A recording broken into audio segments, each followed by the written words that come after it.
Emiliya Zhivotovskaya and Edwin Doyle. Welcome to the podcast. Thank you. Thank you. Cool. It's a pleasure having both of you here. Where are you at right now? We'll start there. I'm in New York City. Yeah, and I'm a New Jersey boy, as you can tell by my deft American accent. Yes, nice.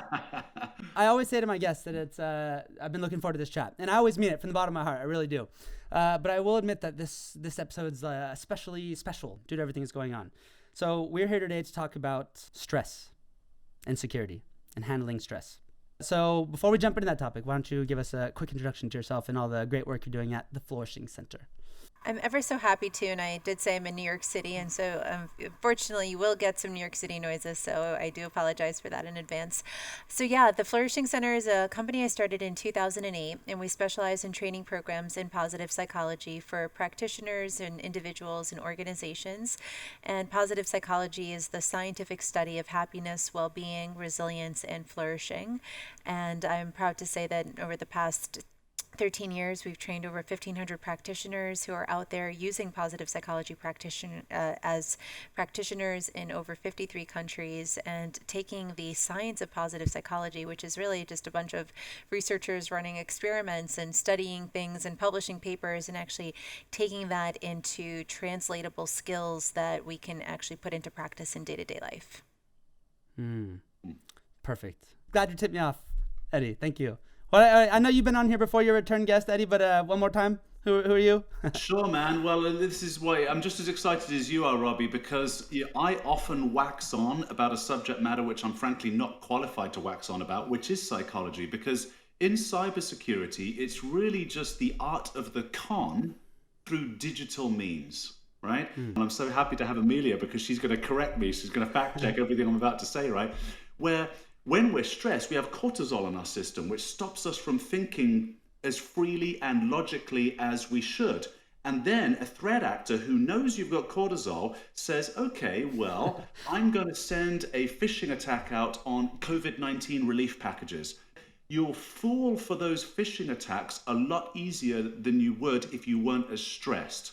So that's my this is where I always delve into really, cybersecurity is about human performance and fortifying yourself as a human athlete psychologically, so that you won't be tricked by the con person. In addition to that, of course, I live in the world of cybersecurity. So yeah, we have a lot of tools and cool things that we can do to stop phishing attacks. But it's really the human is the weakest link. This is what you always hear. And so I'm excited about this podcast because Emiliya is going to help us fortify that weakest link. Right? No small order. Yeah, I could do this. Let's do it. I just threw it all the way over to you. It is my specialty. Let's do it. So Eddie, the things that you just alluded to, that was makes me think of more of like the attackers trying to trick us into doing something we don't want to do, right? And today I wanted to focus on how we, as the defenders or the people working in security, right, defending organizations, how we can stay happy and keep defending those organizations and not get burnt out and be mad and be sad and let that affect the rest of our life. So there's a CISO stress report that came out this year. They wanted to better understand the CISO, their role, their pain points, and what keeps them up at night.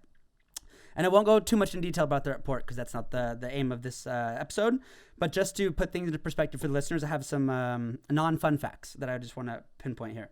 So 88% of CISOs, Chief Information Security Officers, or people responsible for security in a company, report that they are moderately or highly stressed. 23% say that they turn to medication or alcohol.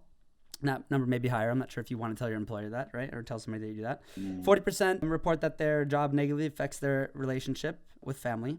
32% report that it hurts their personal relationships, not just their friends, but also their loved ones. I got two more. 95% of them put in an average of over 10 hours a week in unpaid overtime. And the average tenure is only 26 months for somebody in this role. So all that stress you go through, then you just quit, right?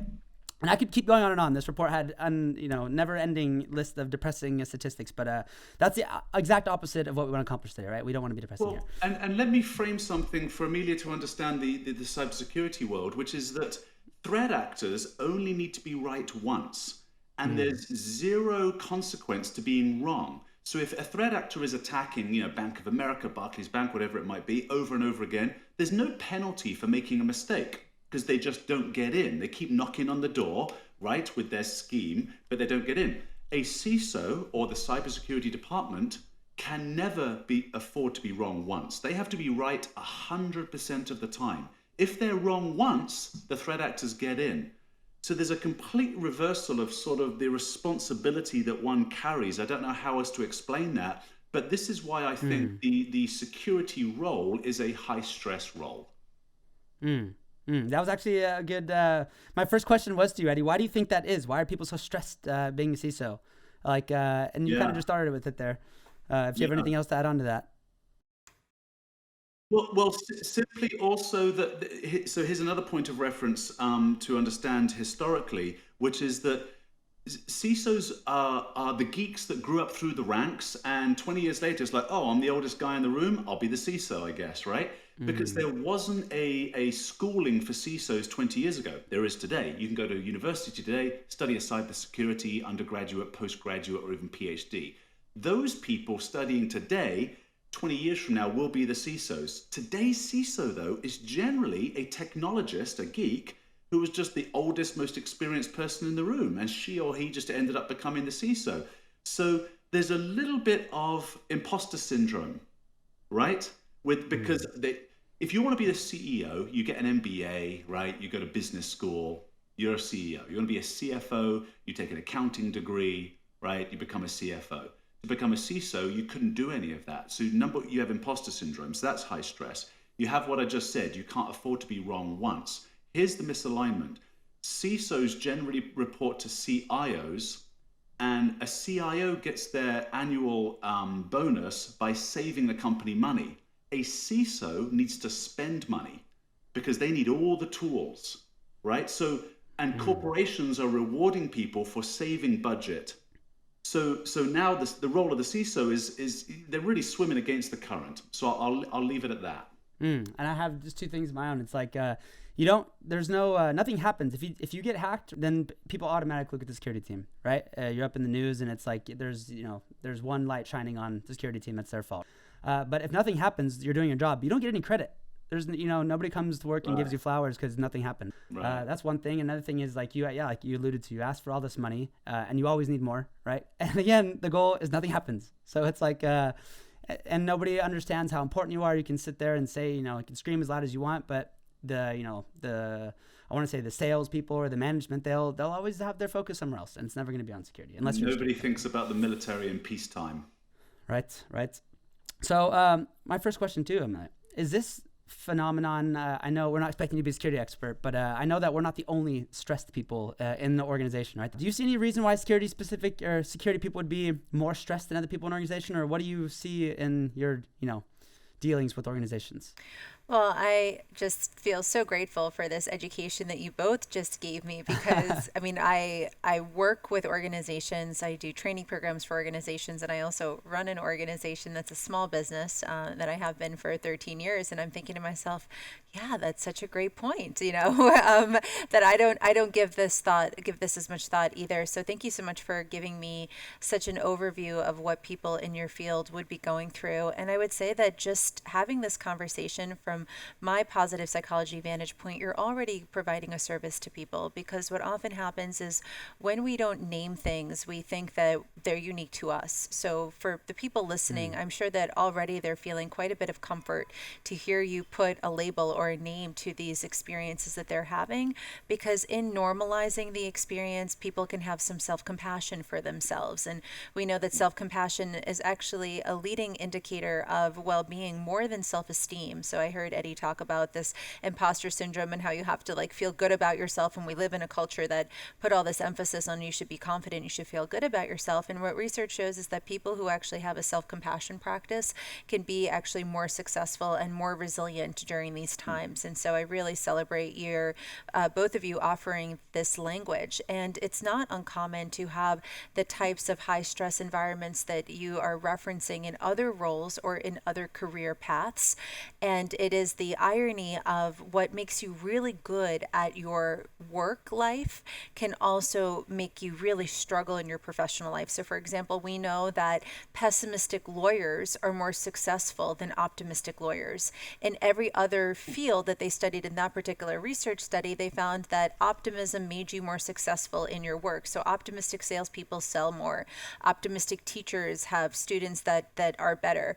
Pessimistic lawyers actually fared better than at their career, which makes sense because you're constantly out for threat. And it's important to understand how emotions impact us, because negative and positive emotions are not good or bad. It's just that they're different. So negative emotions put us into a more broadened state of mind where you're more creative, you're more solution focused, you're more thinking about how to build that which is new. When you are in a negative emotional space, you're more narrowed. You're more thinking about how do you protect that which you that which you have. Not to say that CISOs don't have to be incredibly creative. Of course they are, but they often have to do so in a state of a more narrowed and focused way of being. And so that negative emotion actually serves you in your work. But if you don't know how to turn off that negative emotion and get your body out of threat mode, you're going to suffer with your relationships. Your well-being will start to suffer. You'll have a harder time down regulating your nervous system to go to sleep at night. You'll have just a host of problems, anything from high blood pressure to just feeling that sense of constantly being high strung. And so it's not the only career path where this is the case. You know, if you have people who are in, for example, operating in aerospace, and they're responsible for all the airplanes and where they land, you know, you don't want a highly optimistic, peppy kind of person like me that's like, bringing donuts into the office and celebrating people's birthdays by making them like cupcakes, as much as you would someone who is maybe a little more narrowed and a little more focused. And so one of the things that I think people are missing is understanding that this is a skill set like any other. Emotional intelligence is a skill set. And we hear this word a lot, that people who have high EI or high EQ are more successful than people who have lower emotional intelligence, but they don't really talk about what it actually is and a pathway to build it. And in my work, I simplify it. You know, emotional intelligence is made up of 3 N's: the ability to notice, name, and navigate emotions. Notice, name, and navigate emotions within yourself, and notice, name, and navigate emotions within others. And we're not really typically taught with how do I even check into the fact that I'm stressed out, I'm triggered, I'm overwhelmed, I need a break. You know, people will just say I'm stressed. Well, stress can mean frustrated. It can mean angry. It can mean overwhelmed. It could mean feeling helpless. It could mean feeling powerless in the situation. It can mean a lot of different things. And so it's so important that regardless of the career that you're in, that we treat emotional intelligence and we treat mental health as a skill and something that we actively look to build with people. And then one of the big things that you mentioned that I hear in your description of CISOs is the role of autonomy. Autonomy is such a basic emotional and human need, and sometimes it sounds like people are being put into positions where that autonomy is being taken away from them, and that they don't have the ability to, you know, it's, you can't just walk away in the middle of it, you know, and the work is not work isn't ever done because there could always be another threat. And so being very hyper vigilant to threats is important for work life, but those people need ninja level skills at being able to shift how they're showing up, to like change hats. And how negative and positive emotions impact our nervous system is very different. The threat response will get activated within us within seconds because it used to protect us. To create the down regulation of our nervous system takes a lot more time. And I like to think of it as the metaphor between the gas pedal and the brake pedal. And so your high stress industry, you have people who have their pedal to the metal in terms of the gas. And the gas pedal within our body is our sympathetic nervous system. It gets us activated, it gets us stressed out, it gets us moving. And that means you also need really good sensitive brakes, you know? And the brake pedal is our parasympathetic nervous system. It's our ability to calm down, to become relaxed, to take it easy, to know things are safe. And so it's like driving a car where you've got a sports car that can get go really fast, but then you hit the brakes and the brakes aren't so sensitive and it takes forever to slow it down. And that's a recipe for crash, as you've alluded to. So I think that a lot of different industries face this with high stress environments, but as you said, the conditions of the uniqueness of the position reward being in threat response, but without the other skill, it can be problematic. Robby, do you mind if I ask a question here, buddy? Can I jump in? Yeah, I know. See, exactly. Emiliya, you mentioned a few moments ago a self-love practice. What would that be? Like, what could a CISO do and I'm actually asking for myself, what would a self-loving practice be for somebody who's in, authority as a CISO? Like, what do they do Yeah. in a practice? Well, I love that you called it a self-love practice because I actually called it self-care practice. But Oh, okay. your point is actually ties into something that I do frequently teach around self-love because as a positive psychology practitioner, as a speaker and a coach, I frequently do have people come to me with this idea of like, I think I should love myself more. I don't love myself enough. You have to love yourself Right. before other people could love you, and it's Right. this amorphous topic of like what is self-love to begin with. And I usually say that John Mayer had it right, that love is a verb. So love is something you do. And so through self-care practices, that's actually how we get to that authentic sense of loving ourselves. So thank you for making that connection. I actually, didn't say it, but it's so tied. So self-care practices to be able to soothe our nervous system. There's lots of different ways of going about it. I straddle two worlds. I straddle the field of positive psychology, which frequently will take more of a cognitive approach or a approach that has to do with shifting your thoughts and shifting your emotions. And the other field that I straddle is the field of mind-body medicine. So the use of the body to actually downregulate the nervous system. And there's lots of simple practices.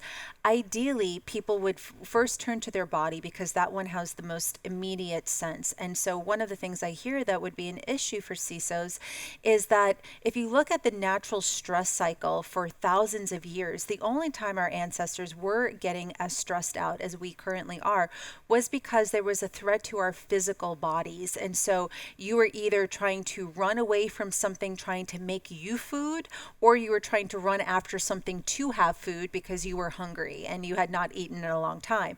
So that stress response kicks in within us, and the chemicals that literally get released into our bloodstream so that we could fight back. And so we liberate glucose into the bloodstream and it gets sent to our larger muscle groups so we can fight back, so we can run away. And most people, the only muscles that it sounds like they're working are their finger muscles.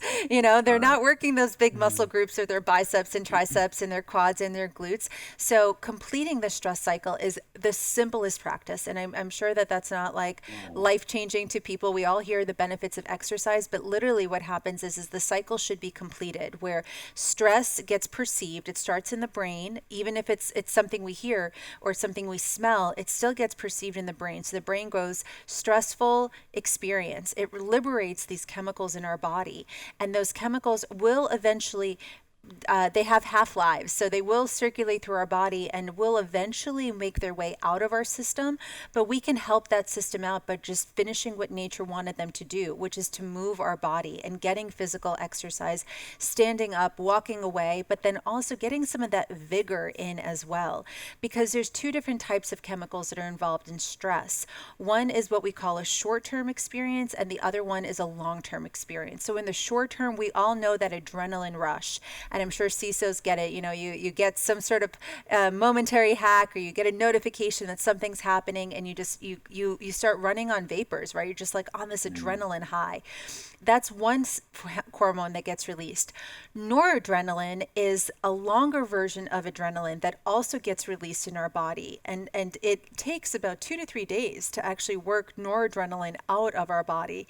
And so that long term, so what ends up happening is, even though people might not be getting chronically high levels of stress, they're getting chronic low level stress. So going back to our car metaphor, it would be equivalent to recognizing that our cars are like powerful sport cars. Now, mind you, my experience with powerful sport cars is limited, so bear with me as I give you this metaphor. From my understanding, the few times that I've gotten into a sports car, these machines are so powerful that even when you put them in neutral, you're not even in gear yet. In neutral, they start going. You have to, because and so part of it is just trying to control this beast of a car that wants to go fast. Well, I would say that those of us who are in these types of roles that ask this much of us, or we're high functioning, we're high performing, what happens is we take our car and we just put it into neutral. Our neutral state is a go state.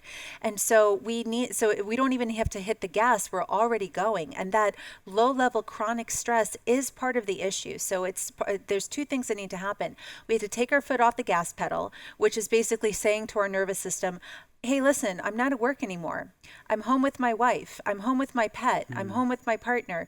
I'm taking a shower. I'm trying to go to bed at night. There is no immediate stress. There is no tiger that is coming to attack me. Yes, there are things I want to do or I need to do. I'll do them tomorrow.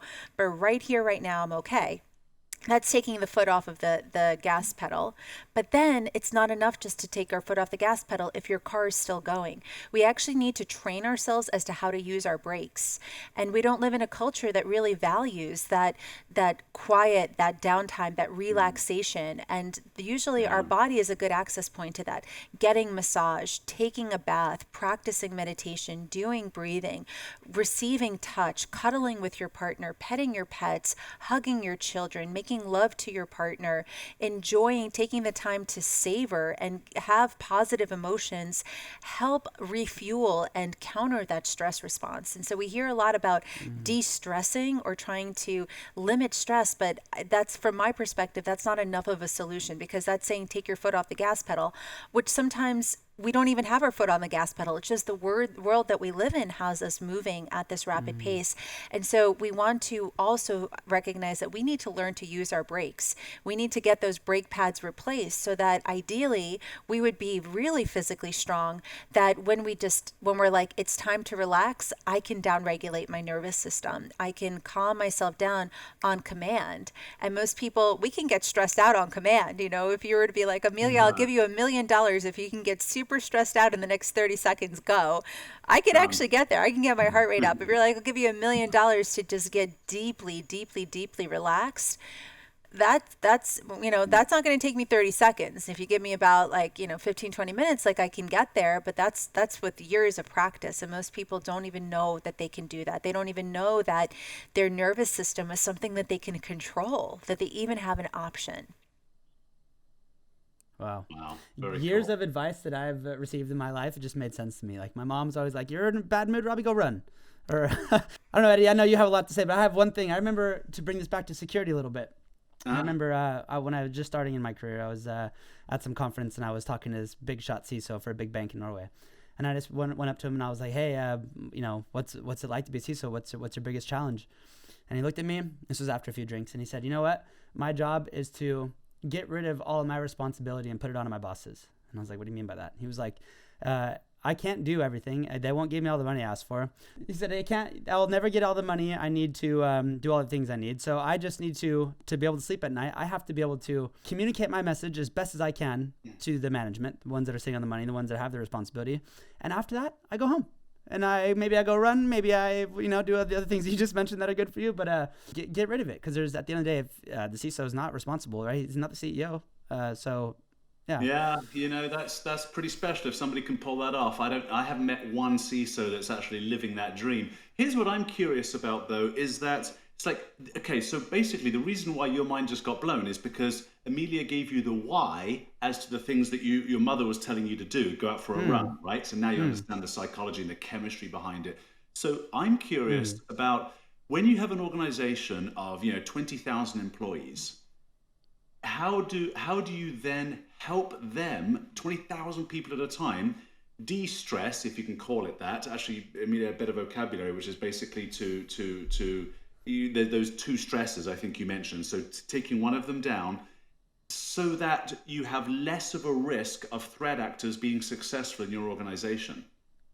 But that's to me the secret. And I don't know, like, how do you do that? It's like, can you do that through a learning management system? Can you push information to employees? like happy thoughts, right? You can see I'm being a little bit sarcastic about it, right? Which I shouldn't be. I mean, I take happy thoughts more seriously. But you've got 20,000 people. Any one of them could click on a phishing link. This is what's stressing CISO out.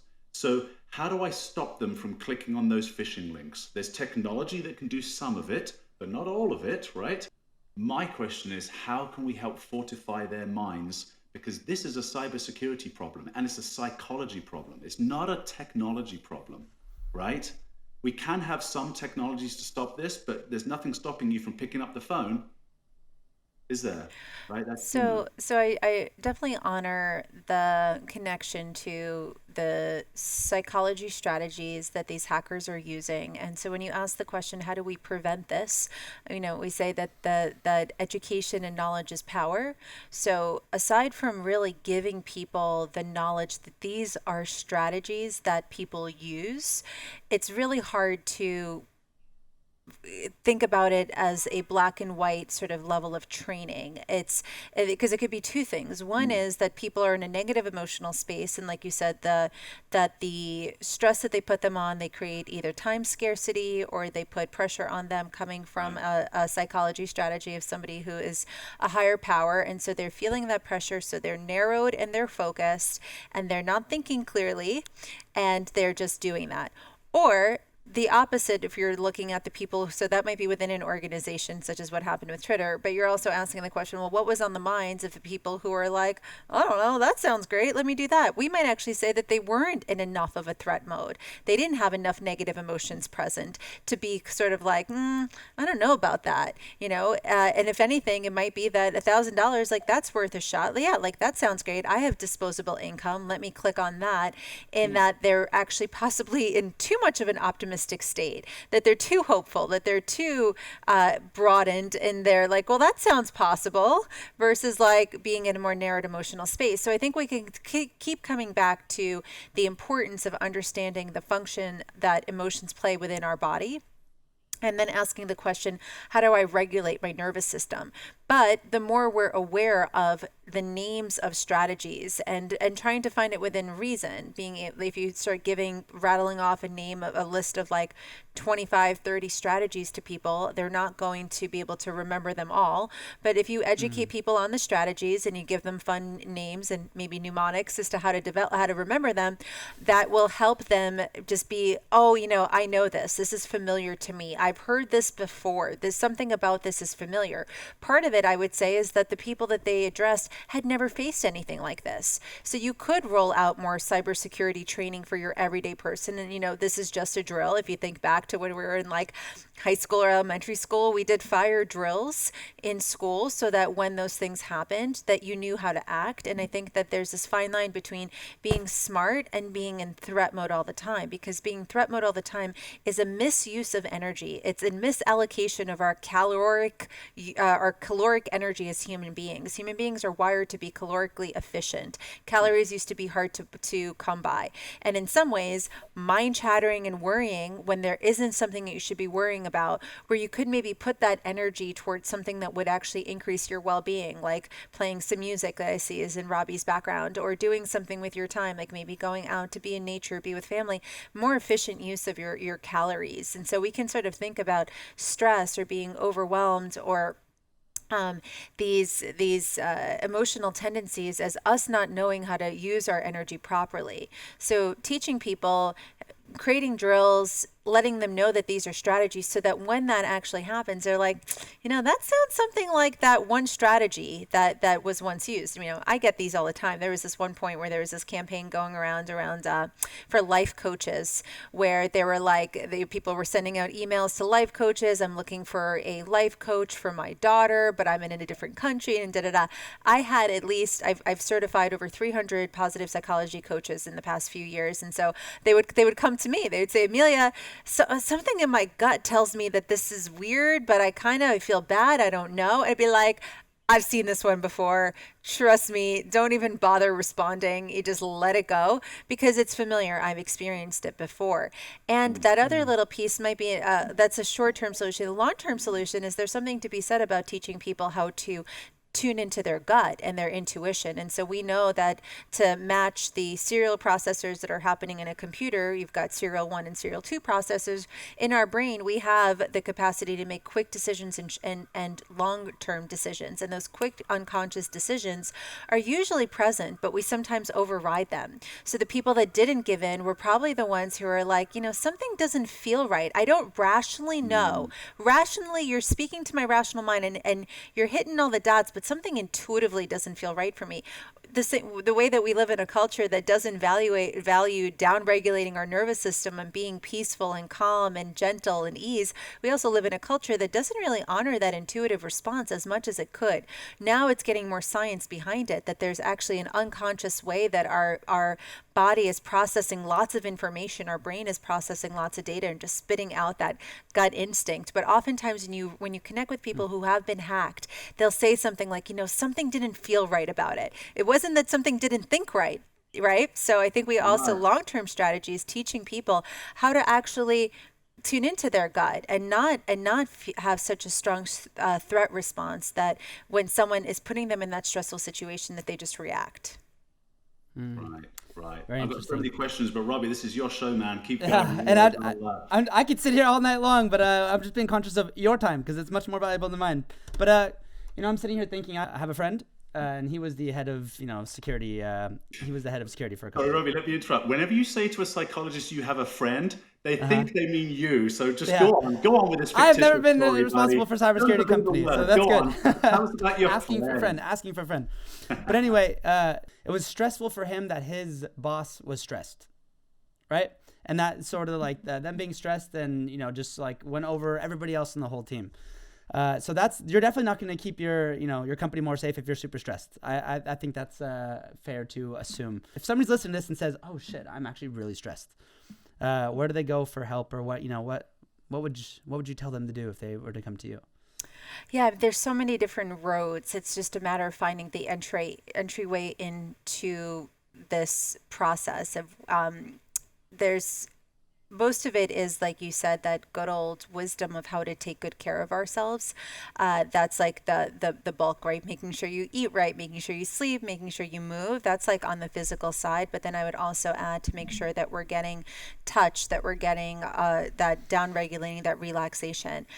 Then there's just a whole field of learning mental health strategies. And the foundation of positive psychology is that traditional psychology thought that their work was done when they treated mental illness. So the goal of traditional psychology was to either prevent mental illness or treat mental illness. And if you got rid of a person's depression or if you got rid of their anxiety, we've said, okay, now they're better. They're healed, they're back, they can now function in the world. And positive psychology said, wait, happiness is more than just the absence of depression.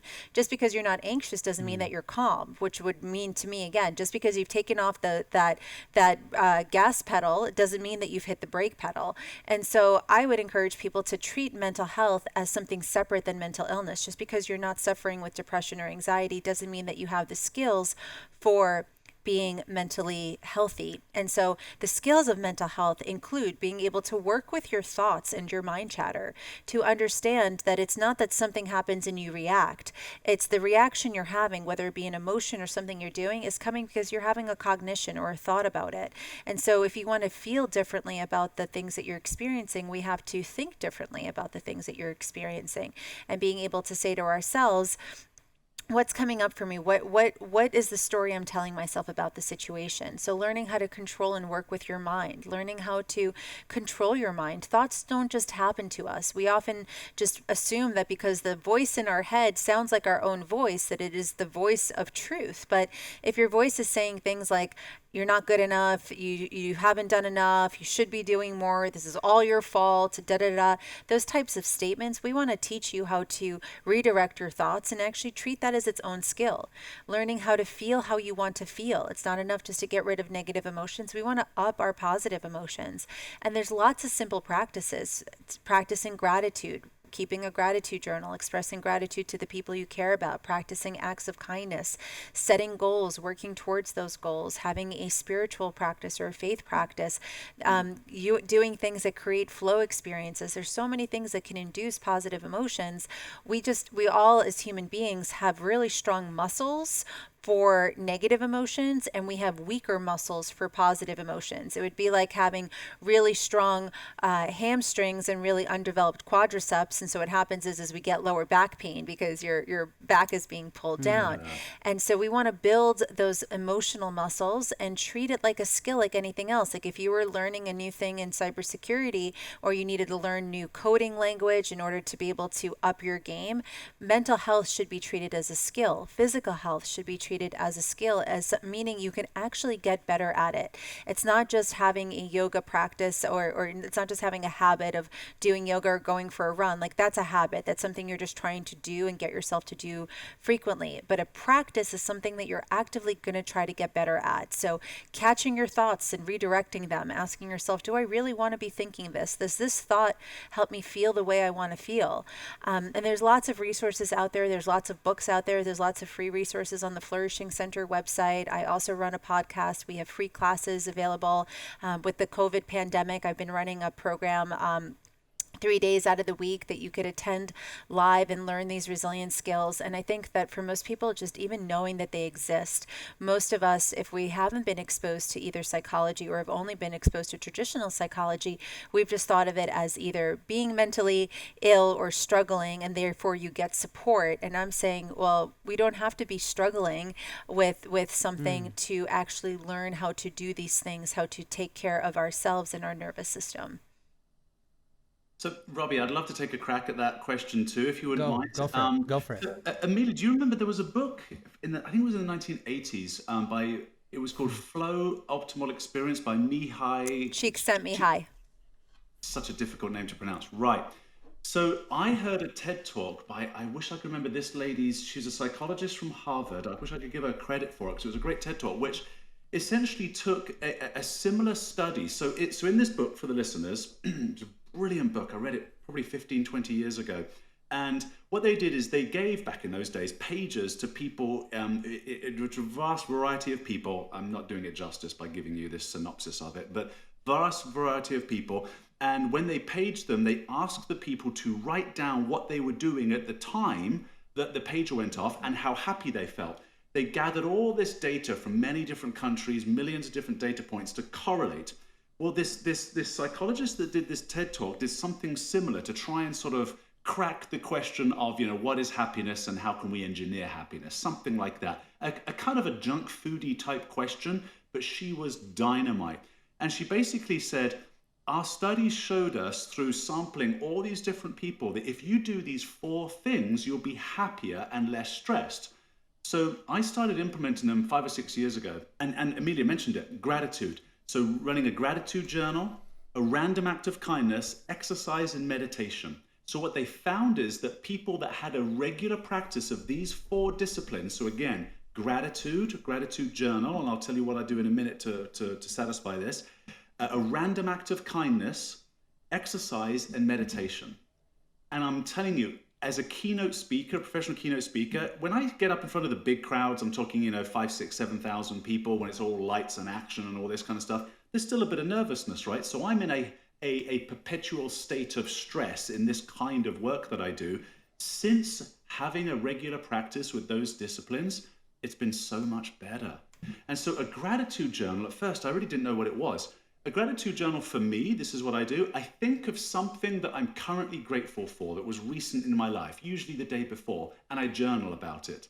And it can be something really simple, right? I could have had a coffee with a friend, right? It's during COVID and finally I get to see a friend. That's human connection. Wow.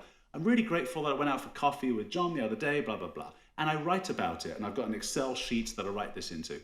Then I have what's called a random act of kindness. And I think of, okay, when I had that, I saw that person on the street, or I did something, whatever it might be. It could be just going the extra mile at home for my children, right? Then I journal about that random act of kindness too. I took a transcendental meditation course years ago, so I do that, not as often as I should. And I exercise, right? COVID, I've exercised every single day at home. So Those things to me have probably been and it takes 10 minutes to journal about this once a day, which is it's not a lot of time, right? 10 minutes a day, that's it. And that's why I asked you about the self-love or self-care, right? Because I'm wondering what else people do for self-love and self-care. That's my act of self-love, right? That I should give myself a little bit more often. Yeah. Oh, well, I learned so much today. I promise you one thing, Emiliya, I'm definitely going to look into the positive psychology, and I've I don't want to, I'm definitely not going to brag about it. The amount of people that have told me to go see a psychologist in my life is definitely not something I'm proud of, but it is like it's a very negative stigma about it, right? But as you just pointed out, you can make yourself so much better by doing it. I've got to jump in right now. I am such a fan of self-improvement. Let's just call it that. So that stigma that you're thinking about, that's old school. Most people don't have that anymore, right? I've seen psychologists on and off for a good 15 years, and I can tell you the reason I see them is because I just want to be a better human athlete. And that is so much more acceptable today. You don't need to go because I've got a problem. I want to go cry my eyes out or something, even though I do have problems and I do cry my eyes out, right? But that's not the issue. The issue is, look, you have a bath, you have a shower every day, you exercise every day. Why aren't we doing it in here? The strange thing, right, that people just ignore this thing and just expect this motor, as Emiliya says, it's a high performance motor to just run without any fine tuning. So yeah, man, go do it. In fact, Emiliya may well have one of her Flourishing people in Norway. Do you ever? Actually, we do. What? You do? Yeah, we do. Yes. There you go, Yes. And actually, the website positivepsychology.com is created by friends in Norway. So. Wow. Sweet. Well, I know what I'm doing. There you go, buddy. After this. Thank you so much, both of you, for your time. Thank you. I really, really, really, really appreciate it. And I'm sure the people listening to this, I hope they appreciate it. And I hope they actually do something about it, just like I am. It's a good call, man. Thanks for having us on. Mwah. Thank you, Robby. Be well. Good to see you, Eddie. Thank you so much, everyone, for listening. You too, Emiliya. Thank you. Bye. Bye.